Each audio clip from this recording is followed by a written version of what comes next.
Hit it, Phil.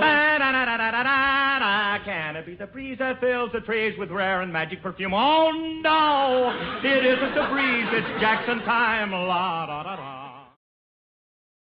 Stay tuned. Right after this episode. For our discussion. From Television City in Hollywood, we bring you the Jack Benny Show with his special guest, Humphrey Bogart, presented by Lucky Strike.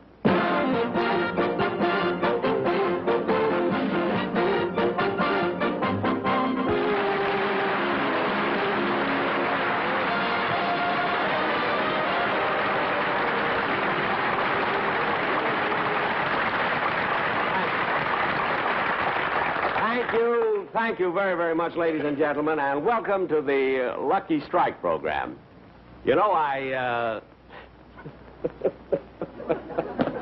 really, you'll have to excuse me for laughing, but I just spent the most wonderful half hour I've ever spent in my life. I was listening to my own radio show. And I don't know, I was so comical, you know. I said so many funny things. Oh, I know what you're thinking, you know, but I really believe that a man should be honest with himself. If there's anything I hate, is when a comedian is great and won't admit it.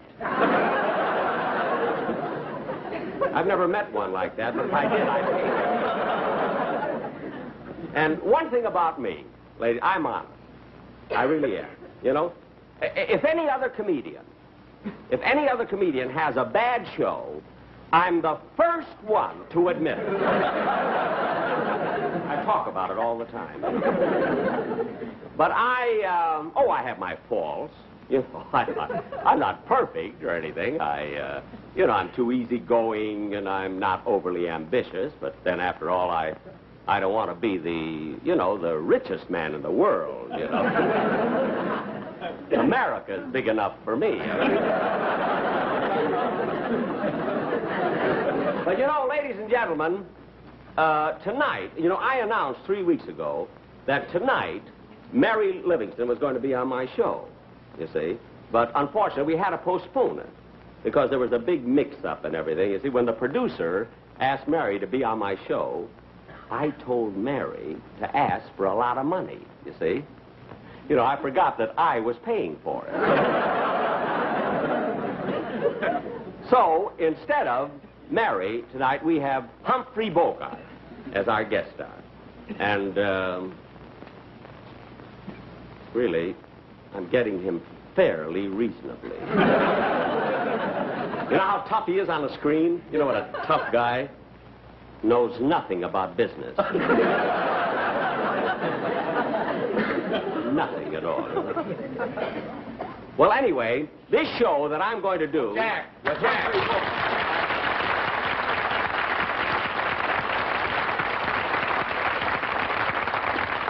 What is it, Bob? Jack, I want to talk to you a minute. What is it? Well, I just heard that you talked with the producer, and there's a possibility of my song being out of this show. Yeah, well, look, Bob, the reason for that is, see, this show is very, very long, you see, and we had to make up our minds whether we take out your song or my jokes, you see, and then we thought we would do what was best for the show. Oh, well, then my song is in. No, Bob, we felt that it would be much more important, you see, to leave in my jokes. You mean your jokes are more important than my song? Yes. My jokes stay in and your song goes out. Well, that's like keeping the smog and throwing away Los Angeles.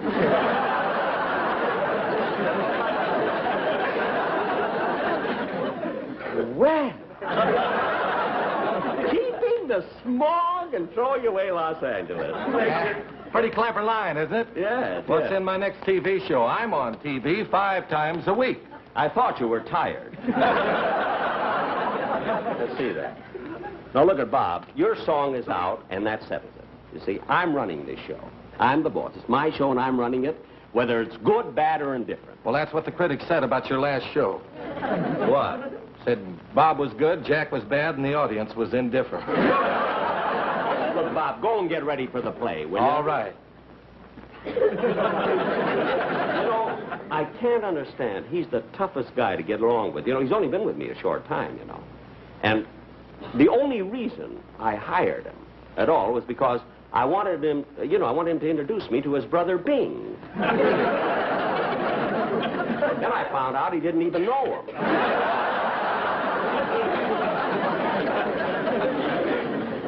Well, anyway, as I said, the reason that I've got Humphrey Bogart on this show, I want to tell you about the play that I'm going to do with Humphrey Bogart, is because my sponsor called me yesterday, I believe it was, and my sponsor, he's an awfully nice fellow, and my sponsor told me that he had a feeling, you know, he likes my shows. He likes my TV shows very, very much. But he had a feeling that I wasn't doing the integrated commercials. He said I wasn't making the middle commercials in the show important enough. You know, and after all, my sponsor's paying the bills and everything, and he has the privilege of making suggestions, you see. Of course, I don't have to take the suggestions. No, I have the privilege of quitting. But I don't want to abuse the privilege. So tonight on this show, in case you notice that we stress the commercial, you know I'm doing it. I'm doing it because...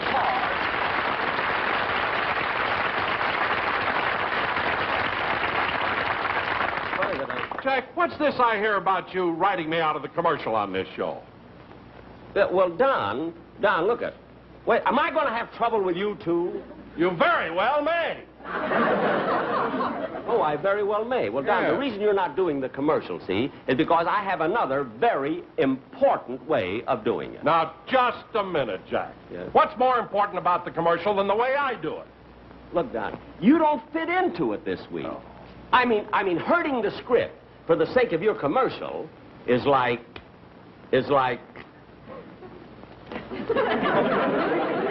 keeping the smog and throwing away Los Angeles. Excuse me. Well, now, ladies... Jack, look, don't you know what my doing this commercial means to me? Now, after all, I'm not a funny man. I don't tell jokes. I'm not an actor. I don't sing songs. I don't lead a band. What are you paying me for?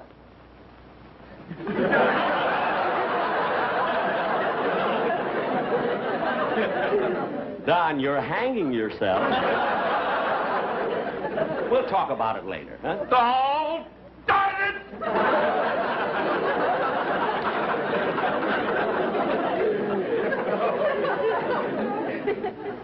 The fellow been with me 20 years. I can't understand why I have so much trouble with everybody in my cast.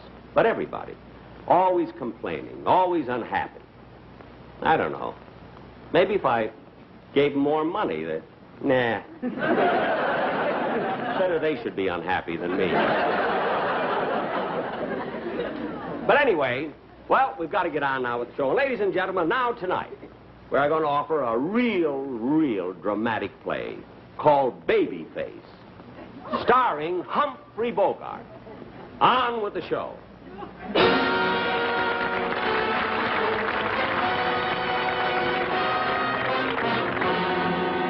This is the 24th Precinct Police Station, situated in the heart of New York's theatrical district. This is the detective squad room. Here crime, with its quick, easy promise, is shorn of its flimsy veneer and revealed in its sordid, squalid reality. To this room come people from all walks of life. The flotsam and the jetsam, the hoy and also the polloi. The man you see at the typewriter is Detective Sergeant Crosby.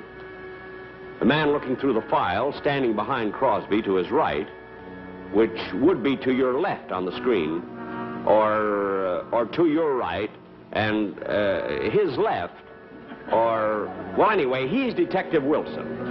And he's to everybody's right and left. You can't miss it. The men who just came in are Detective O'Brien and a suspect he has just arrested. Well, where'd you pick this one up, O'Brien? I picked them up in an alley near the... You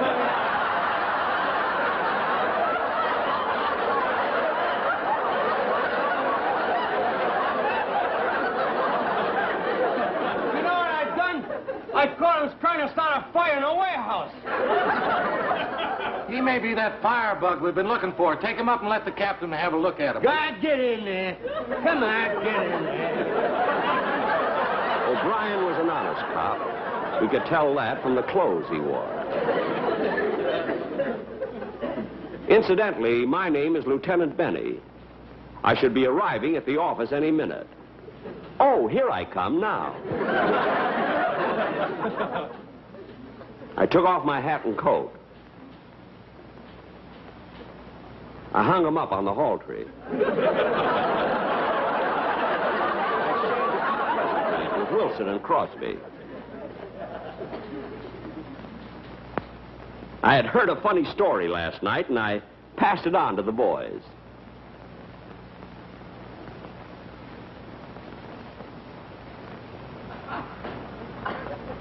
Although I was a tough boss and a stickler for work, I had a lot of charm, and the boys loved me.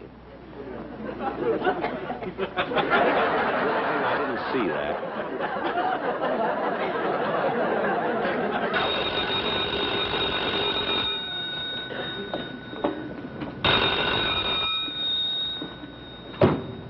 Hello? Precinct 24. Yeah? Detective Benny speaking. Just a minute. 385 Madison Avenue, eh? Window pried open? Uh-huh. Screen loose. No fingerprints. Must be the cat burglar, all right. We'll get him. Oh, the cat burglar again, huh? Yeah. It's the 15th cat he stole this week. Terrible. My cat's afraid to go out at night. I don't blame her. Hey, Lieutenant. Here's Officer Sweeney's report. You know, he went over to Brooklyn to pick up that stripteaser. The strip teacher, that was 4 days ago. Yeah, I know, but Sweeney wants to make sure she's guilty before he brings her in. I tried to arrest her myself, but I couldn't get anything on her.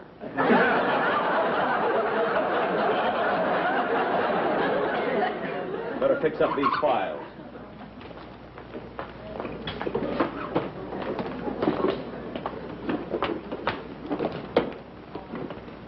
Well, Slim Finger Sara.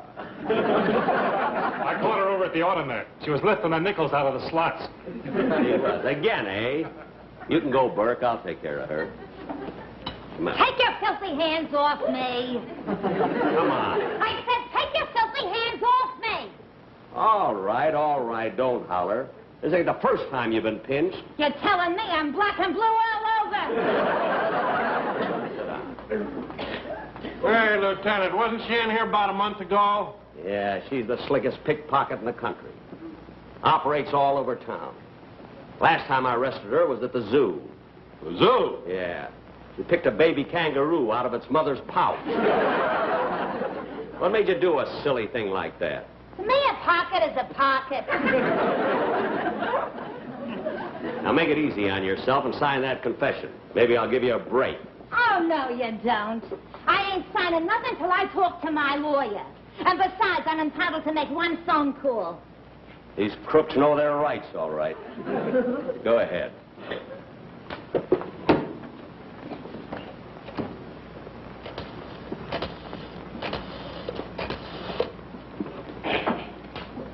Hello, Shirley? And this is Sara. Yeah. And say, Shirley, will you do me a favor? Yeah, run across to my apartment, will you? The key is under the mat. And Shirley, there's a pot roast on the stove in the kitchen. That's right. Just lower the gas under it, huh? Yeah, very low. I won't be home for 90 days.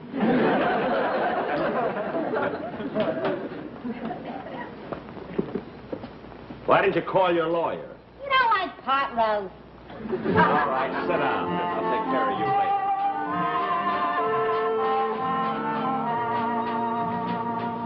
Though you may forget me, you're still on my mind. Look over your shoulder, I'm walking behind. My song they cut out. Baby, what about that's new?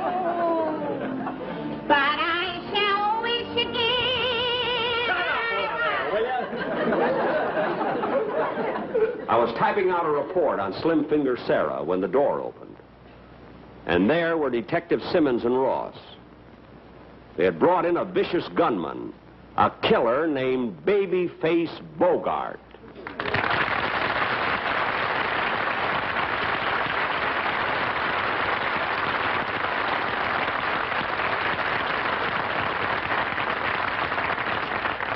I didn't mind the applause he got on his entrance, but I resented the fact that Crosby and Wilson joined in.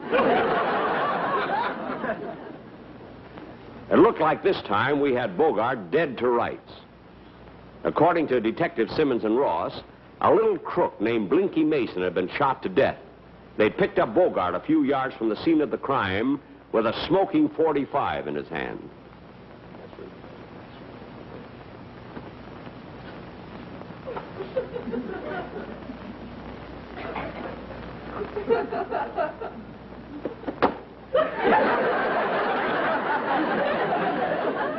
Come over here. Sit down over there.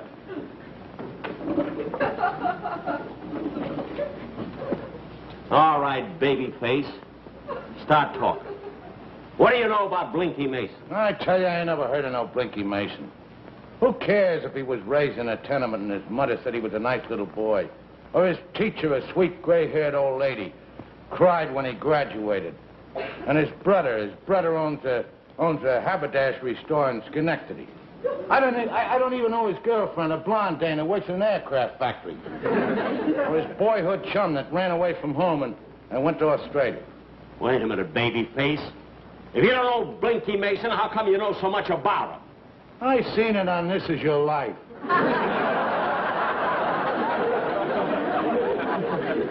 What? Gee, how I cried when they brought in a warden that he hadn't seen for 20 years. The warden? Yeah. Hey, you know, they flew that guy all the way out from Sing Sing by TWA. Shut up, Babyface.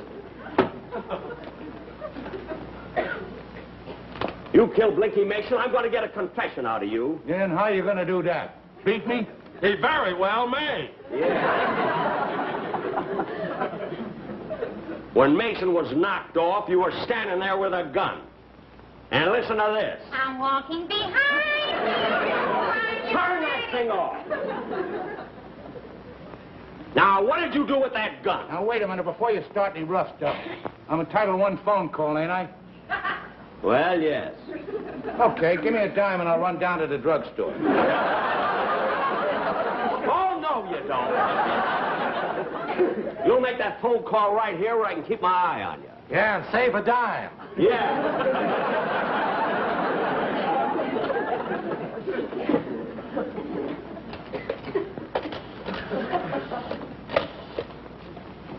Hello, Shirley? Shirley? Yeah, well, listen, honey, this is Babyface. Yeah, well, I won't be home a little later. Oh, that's too bad. Now, what were we going to have for dinner, honey? Pot roast. I could have told him that. Like a dirty crook. Yeah. Now, listen, Shirley, I want you to do something for me. You go in the living room and over by the fireplace, and inside of the fireplace, there's 2 loose boards. Now, listen. You lift up those boards and you stick your arm in, and inside there's a package. Yeah, well, that's my laundry. Yeah, listen, I want it back by Friday. Why didn't you call your lawyer? Because I don't like the way he does my shirts. Now, look at here. You killed Blinky Mason, didn't you? I didn't do it, and I got a witness. Oh, yeah? Yeah! Why don't one of you guys press it?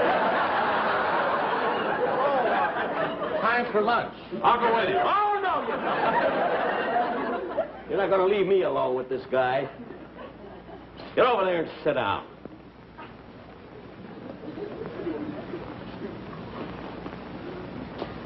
All right, Babyface. You can start talking now. I want to hear about that witness. What about him? Well, I don't know his name, but he was standing right alongside of me at the time of the murder. Oh, he was, eh? Yeah. Uh-huh. What was he doing? Well, he was just standing there.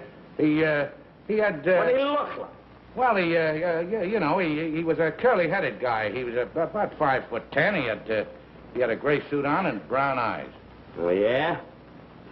What color hair? He was bald. Wait a minute, you said he was a curly-headed guy. That's right, no hair, just a curly head.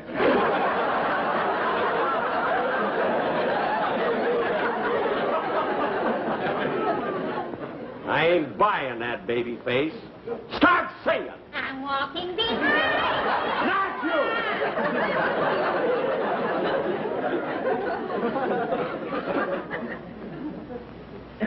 Let's get back to that witness again.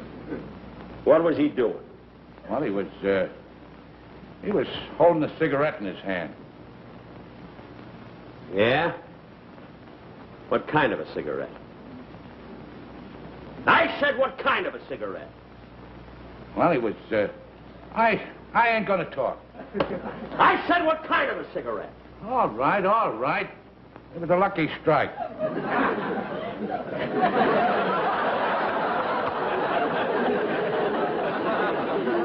Now we're getting somewhere. A lucky strike, eh? What made you think it was a lucky strike? I ain't talking. What made you think it was a lucky strike? Because it was so round, so fine, so fully packed, so free and easy on the draw.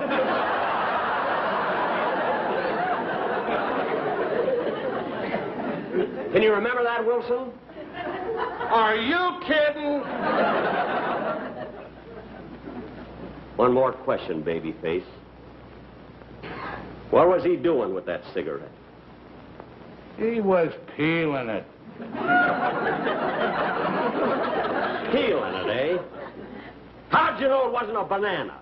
Because they let me taste it. It was a lucky strike, all right, because luckies taste better, fresher, fresher, smoother. Lucky strike.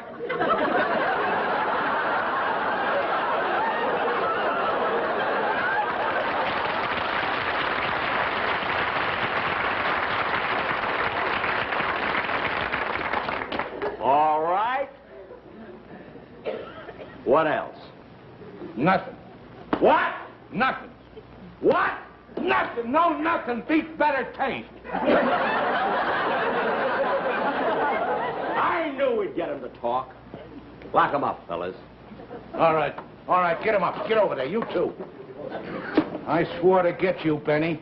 Why? Because you never leave me alone, because you've been hounding me, just because I pulled a couple of lousy murders. What? Well, what are you going to do? I'm going to put a red eye between them two blue ones. Where'd you get the gun? You didn't frisk me so good when I came in, did you? No. No, when I put my hand in your pocket, I found a dollar bill, and I got so excited I didn't look at it. Look at babyface. Look at, I'm not mad at you or anything. Look at, I don't want to die. Look, I'm too young to die. Honest I am. I'm a nice guy. I'll leave you alone. Everybody loves me. Everybody. You love me, don't you, fellas? All right, coppers, start praying. I'm going to let you have it. Oh, yeah? I know your type, babyface. You're all alike. You're pretty brave with that gun in your hand, ain't you? Throw that gun away, I'll show you a coward. Okay.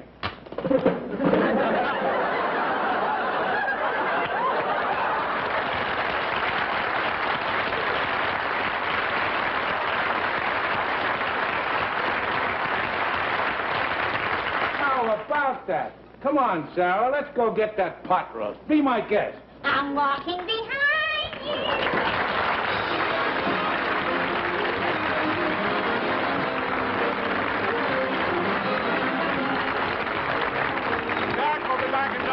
With his special guest, Humphrey Bogart. But first, a word from Dorothy Collins. Smoking enjoyment is all a matter of taste. And the fact of the matter is, Lucky's taste better. Cleaner, fresher, smoother. Lucky tastes better. Cleaner, fresher, smoother. For Lucky Strike means fine tobacco, richer tasting fine tobacco. Lucky tastes better. Cleaner, fresher, smoother. Lucky Strike, Lucky Strike.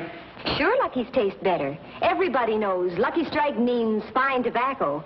Fine, light, mild tobacco that just naturally tastes better. And Lucky's are made better. They're round and firm and fully packed to draw freely and smoke evenly. With fine tobacco in a better-made cigarette, golly, you're just bound to get better taste. Smoking enjoyment is all a matter of taste, you know. And the fact of the matter is, Lucky tastes better. Cleaner, fresher, smoother. Lucky Strike, Lucky Strike.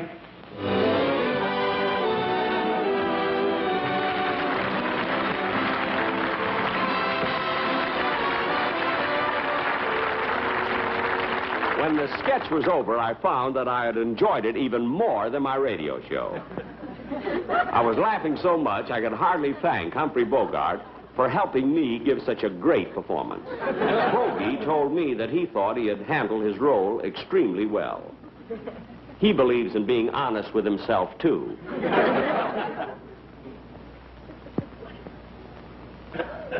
Then he told me about his new picture, Beat the Devil, with Jennifer Jones.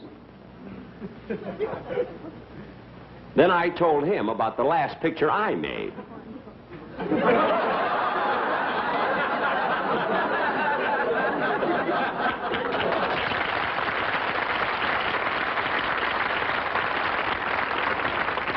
Oh, I almost forgot to tell the audience that I'll be doing my next television show in 3 weeks.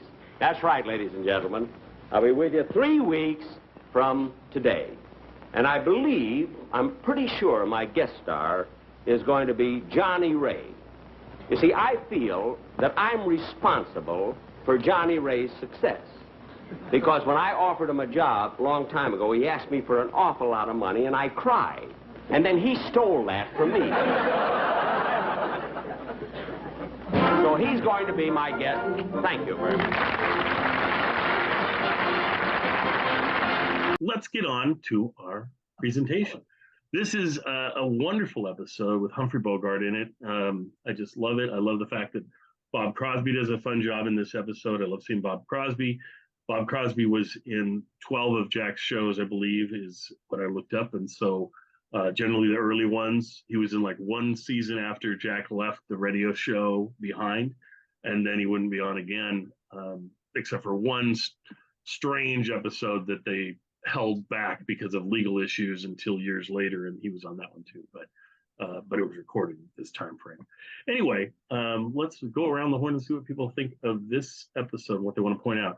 We'll go to Kathy first. Kathy, what are your thoughts on the episode? Well, again, I love that this one is so connected to Jack's radio days, and talks about the importance of the sponsor and the sponsor's control of the show, because it's easy for us to think about TV later where it was the networks in charge of the show and there weren't sponsors but only commercials.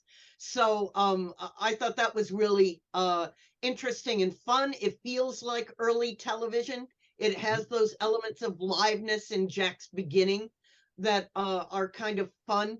And as well as Humphrey Bogart makes his first television appearance on this show. As we said, this is followed just a few weeks earlier by Marilyn Monroe's first television appearance on Jack's show, which just sort of demonstrates both the high regard that big Hollywood stars had for Jack, knowing that, oh, television is this low medium. I'm not, gonna look, And studios wouldn't let their talent on there either. MGM was notorious for that. Yeah.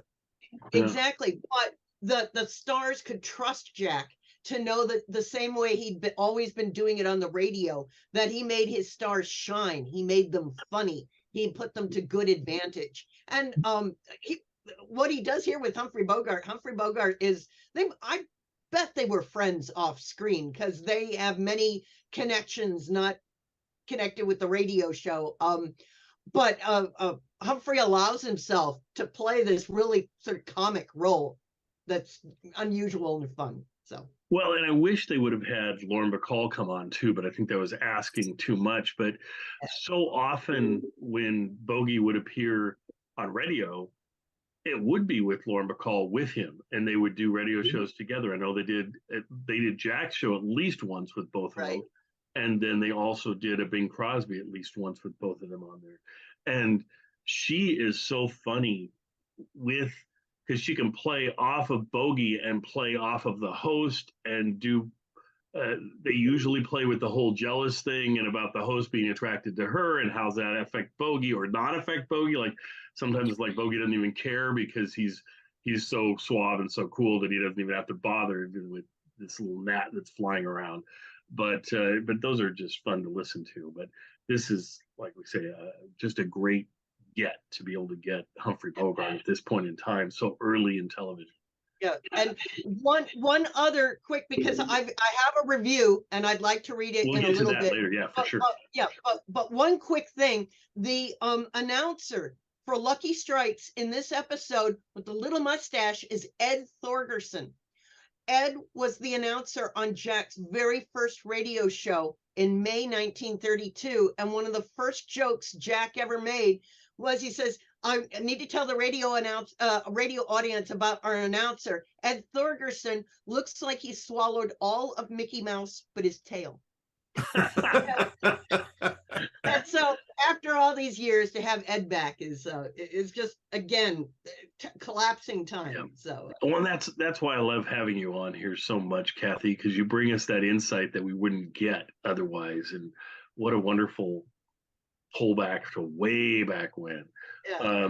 Let's switch over to Terry and see what Terry thought of the episode and what he pulled out. Well, I especially like the ending where Humphrey Bogart and Ingrid Bergman are at the airport, and Claude Rains is there, and Paul Henreid is waiting for her to join him. You would think they could get all those stars on this show, but yeah, amazing. He surprises her by telling her that she's going to go with her husband. I thought it was very surprising that Eddie Rochester Anderson shot Major Strasser. I thought that was a very big twist.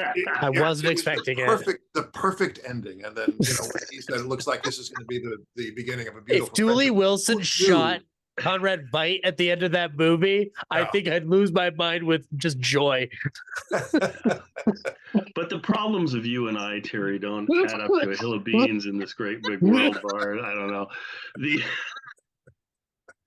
I will say one thing. I was shocked that there was gambling going on. I just did not expect that. There's one actor who I do want to seriously identify in this episode. His name is Fred Graham. Now, there was a CBS News, I think it was CBS, court reporter named Fred Graham, not the same guy. Fred Graham plays the tall detective in this episode, and he started out his career as a baseball player and became a stuntman. And so he didn't have a lot of other acting chops, but he certainly had a long career in show business. And I don't know why Jack or whoever cast him in this episode, but it was kind of cool to see him. Probably somebody knew him, something. Yeah, huh?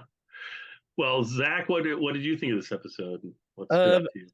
I mean, like it's fun to watch Jack bring Bogey back in a comedy sense. When one of the first times Bogey was on Jack's show was to promote All Through the Night, and they bring him into a Captain O'Benny sketch where they make him Captain O'Bogart.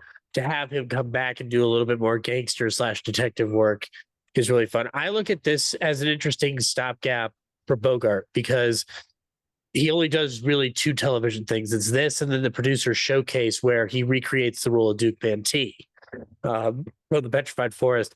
So watching Bogey play with the medium of television we only have those 2 examples. And I do find it fascinating how, had he lived a little longer, I wonder if some kind of a detective show might have gotten him, or even Untouchables might have had him on as a guest at one point. But it is wonderful to watch him play with the live medium. He's rarely breaking. Nothing's really giving him an excuse to move from that character. I think the slapping game is amazing. because you can tell that they're not slapping each other, but I believe that they're slapping each other. And I do love the tall man gag where they're like, "Where'd you pick this up?" And then you have Benny Rubin go like, "I picked him up over in the Bowery." Like that's a fun gag for me. But on the whole, it is one of those, like, this is one that I would rewatch a lot when it was on that like Genius whatever DVD set that came out like back in 2004 or 5. It was one that I would rewatch constantly because I loved Bogart. And it is very funny when he makes his one phone call about making sure that his house is in order. That's a fun gag about using your one phone call to check in on your laundry. Like that's a funny gag. So yeah, it's a very tight, sharp episode. I really like it. Well, and I love the fact that when they do it's a complete recreation of a police station, I believe, sort of thing, and it even has a beginning title card or whatever that goes with it and things. So it just seems like we're stepping into a whole nother TV show or something. And I love that feel because that's sort of how it felt on the radio show when they would do a skit. And it's neat that they go full bore into a skit. They don't often do that. Usually it's a skit that's in Jack's house or something like that. They don't often sink themselves this much into something, which is great. The Variety review is going to claim that this is actually a parody of something called Detective Story. Now, whether that was a movie or a TV series, I don't know, but it's So well, go ahead and read some of the Variety. Okay, well, it's great fun. In his opening monologue on last night's Lucky's visual display, Jack Benny told about the sponsor insisting that the middle commercial be made more important. As if to carry out the order with all the emphasis of a man with a mission, he piled it on and used his guest star, Humphrey Bogart, as the pigeon. From there, the program proceeded to satirize the hit play and film of 2 seasons back, Detective Story, with Benny, a detective lieutenant, and Bogart, a cat killer. Benny, in grilling the baddie, wrung from him the wanted confession that Lucky's are his brand too. In fact, Bogart sang both figuratively and literally, including the sponsor's slogan.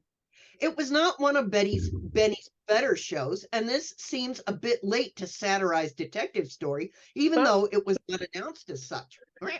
Bob Crosby and John Wilson were cut in for brief sorties, Crosby whomping up a big laugh when he likened the omission of his singing as keeping the smog and throwing away L.A.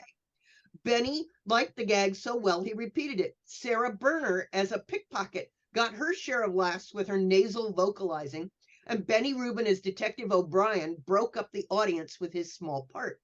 Benny used 2 of his old scripters on this outing, Hugh Wedlock and Howard Snyder, and while the gags were explosive, there weren't enough of them to maintain the usual Benny pace. Ow! So, did Bosley Crowther write this review? What the heck? Yeah, you think. No, it's the same guy who wrote the other one. So, all right. Let me jump on this really quick to say that I'm glad they mentioned Sara Berner was on this episode. She does a fun job, and it's neat to see her live on television. And we heard her so often on his radio show, so she's a performer that is wonderful to see. I need to look her up at some point. I think we did at one point, and I think she's on a dozen episodes or something or less. I'm not sure, but anyway, it's just nice to point her out when she's on this one. And again, I think Crosby does a really nice job having Bob on here. Overall, throughout the whole episode, I think it's well written for him too. So I enjoyed all of it. Anything else anyone has to point out about this episode before we get into it? Go ahead. Just one other thing that we've been talking about in these episodes. Jack says in his opening monologue that Mary was supposed to be on the show, but that didn't happen, so he's got Bogart instead. So again, I like these reminders that maybe back in these early days of the 50s, it's not all planned out in advance, and that they're still working up ideas from show to show to show, and so these little hints that they might have thought plan A was this, but we see plan B. So yeah, has Mary even been on yet on the Jack Benny show at this point in time? I can't remember an episode that she was featured in. No. So I would think her first episode might just be the one with her daughter Joan Right. later this season, right? But also at this time, she's backing out of the radio shows, right? So this is She's with backing out of everything. So. That's her choice. Yeah. So. Well, and eventually they'd realize, I think at this point, he's still trying to get her on the live shows because, of course, I don't think at this point they have any film shows. But then later on, they realize, oh, okay, she's more comfortable in the film shows, so they only feature on the film shows eventually. Anyway, we will let that go, and I hope everybody enjoys this, and we'll see you guys next time for more Jack Benny. Nice job, Brady. Welcome back. Well, Joe, again, this is Buck Benny speaking. I am joined by my friend Zach Eastman here, and he's Zach, your podcast is again. Say it again for me. Yesteryear Ballyhoo Review. Thank you. Period. Exclamation point, question mark. Yes, that is. He goes through and wonderfully reviews movies that, and I was sitting on one of them, which was a lot of fun to do that one, and we'll have to do another one sooner or later. But that's already in the works, I think, from one of our last combos. Yeah. I can tell you who's going to be on it in a very short order in the next week or so. So it'll already have landed, but the great Keith Scott, I sat down with him on Friday over Zoom to talk about his lovely book about cartoon voices of the golden age. And fun.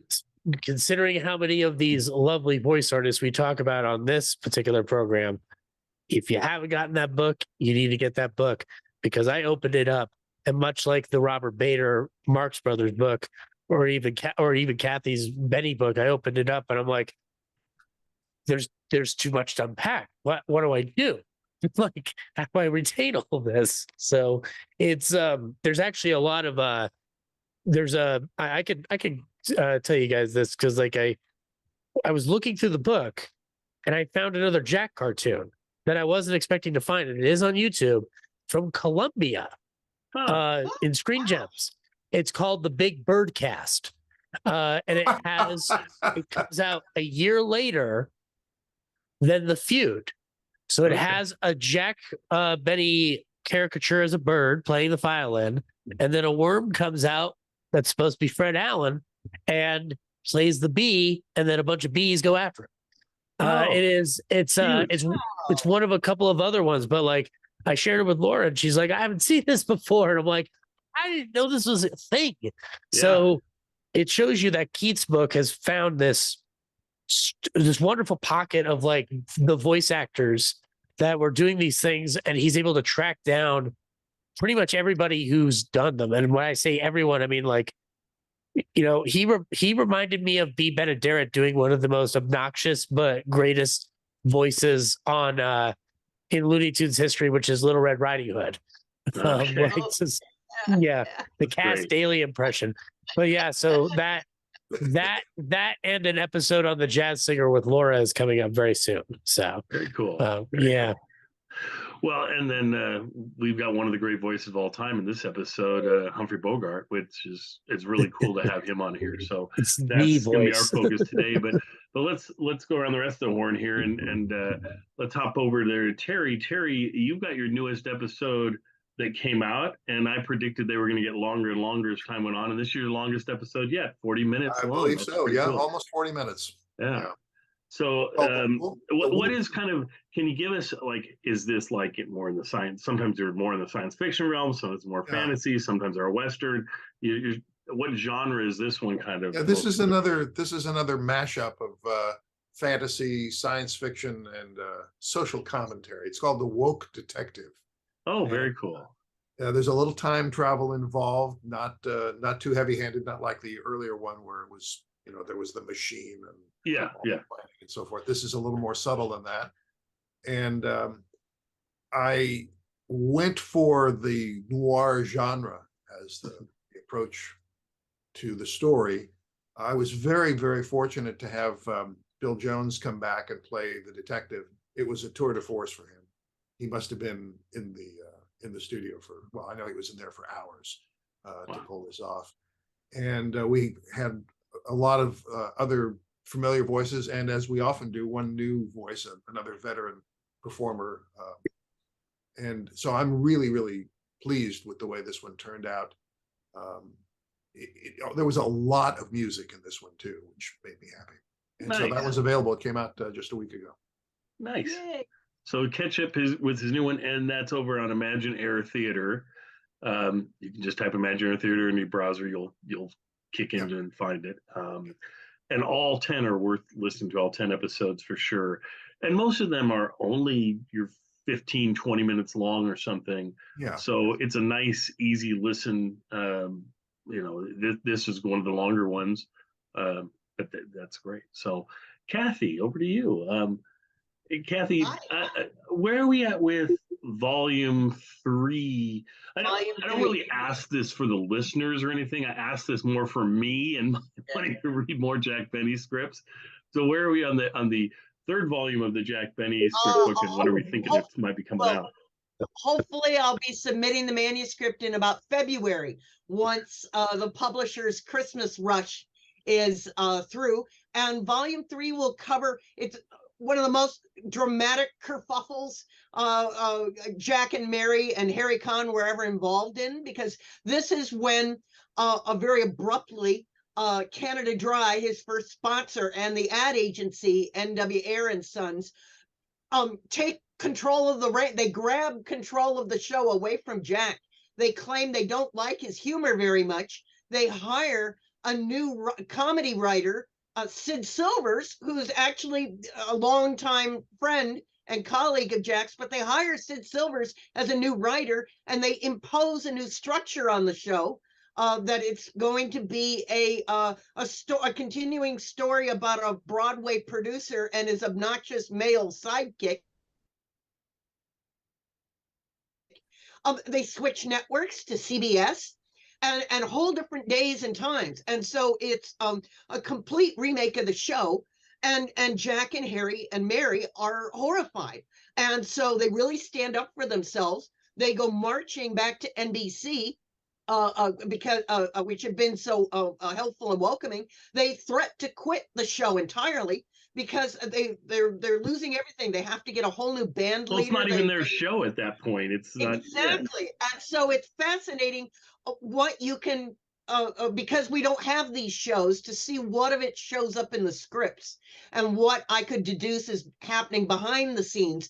But for a couple of the scripts, it's very interesting and very strange. Okay. And so we'll see that, but they gain control of the show again. So do they actually do that in the scripts, or did they? Oh, was that all behind the scenes, and you just get hints of it in the scripts? So we get a couple shows that are in this new odd format, and it's twice a week still. And but then Jack says, "Oh, we're back. Remember how the show used to be? We're back to what we did before."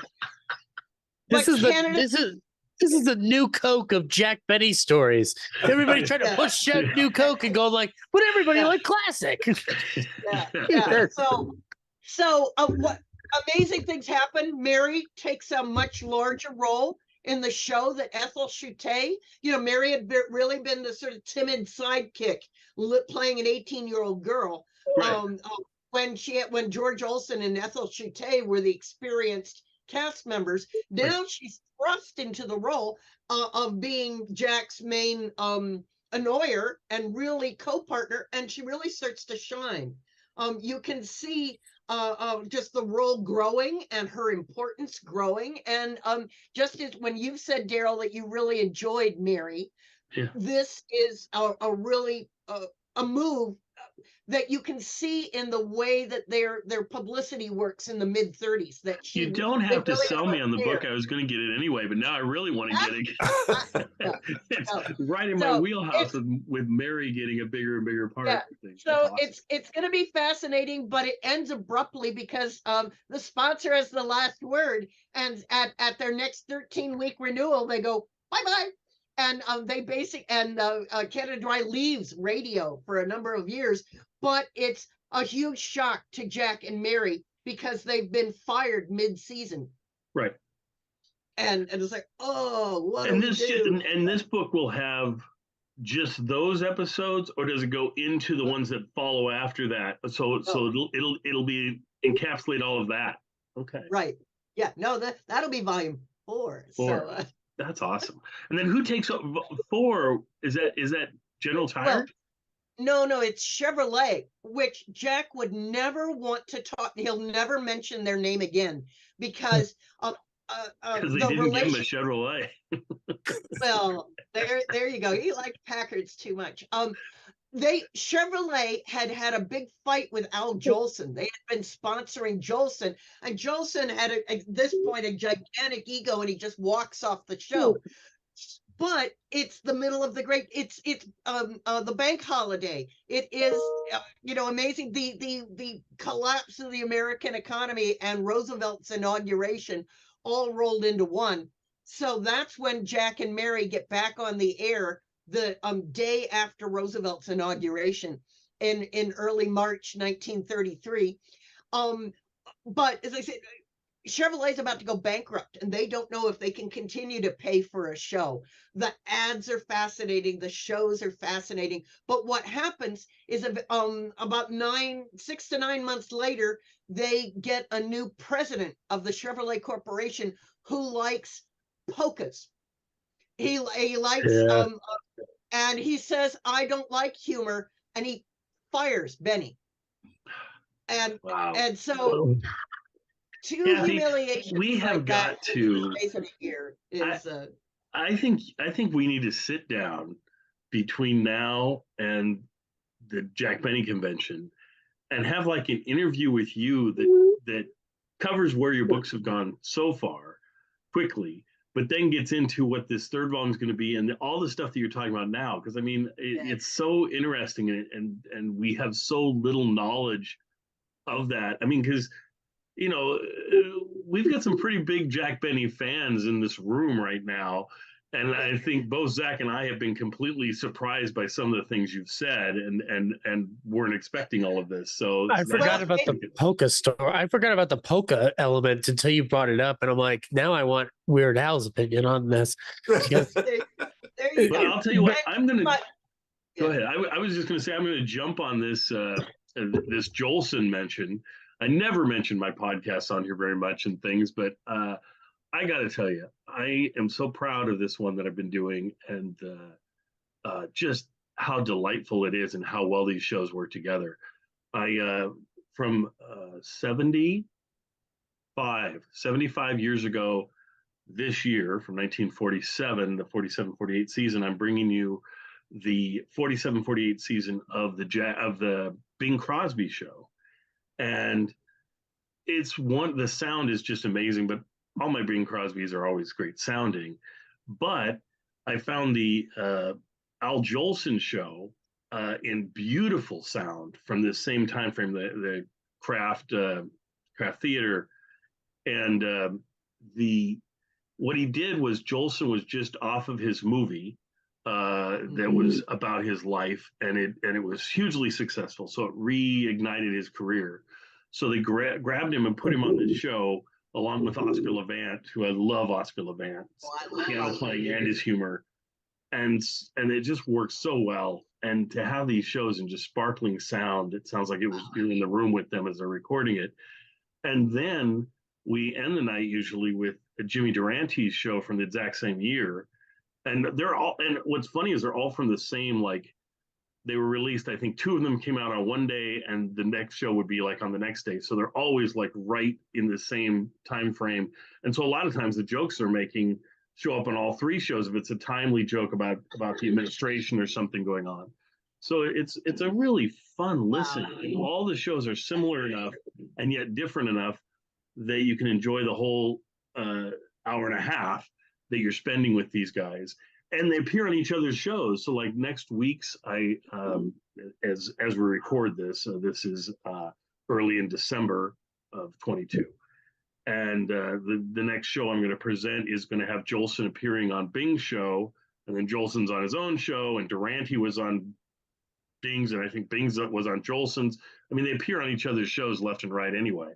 So they tie together so well. And Just a wonderful listen. And to not, it's so strange to listen to 3 shows in a row and not have a bunch of pops or clicks or sound that's where you go, what did he say? Where everything's just clear. It's just a wonderful thing. So we present it every Monday on my Jack Benny podcast.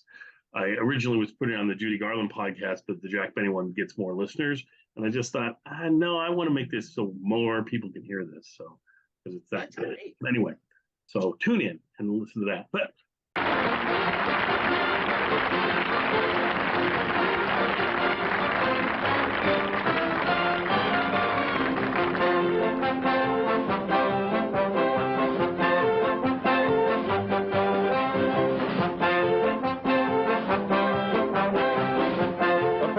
tonight's program were Sara Berner and Benny Rubin. Remember, 1 week from tonight on this same station, Ann Southern returns in Private Secretary. The Jack Benny program has been brought to you by Lucky Strike, product of the American Tobacco Company, America's leading manufacturer of cigarettes. This is Don Wilson saying, be happy, go lucky.